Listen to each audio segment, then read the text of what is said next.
حضرت عبداللہ بن مسعود رضی اللہ عنہ کہتے ہیں کہ رسول اللہ صلی اللہ علیہ وآلہ وسلم نے فرمایا، وہ شخص جنت میں نہیں داخل ہوگا جس کے دل میں رائی کے دانے کے برابر بھی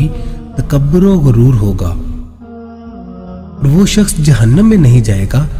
جس کے دل میں رائی کے دانے کے برابر بھی ایمان ہوگا۔ اس سے معلوم ہوا کہ اگر رائی کے دانے کے برابر بھی آدمی میں ایمان ہوگا تو وہ تکبر و غرور نہ کرے گا، اور جب وہ غرور کرتا ہے تو سمجھ لینا چاہیے کہ ذرہ برابر بھی اس میں ایمان نہیں ہے اور اس کا جنت میں جانا مشکل ہے۔ اس لیے آدمی کو اس سے ممکن طور پر دور رہنا چاہیے اور اللہ تعالیٰ سے اس سے چھٹکارا پانے کی دعا کرنی چاہیے، تاکہ آدمی صاف دل اور متواضع طبیعت کے ساتھ دنیا سے جائے اور ایمان اور عمل صالح کی برکت سے اللہ کی رحمت کا مستحق ہو اور جنت اس کا آخری ٹھکانہ ہو۔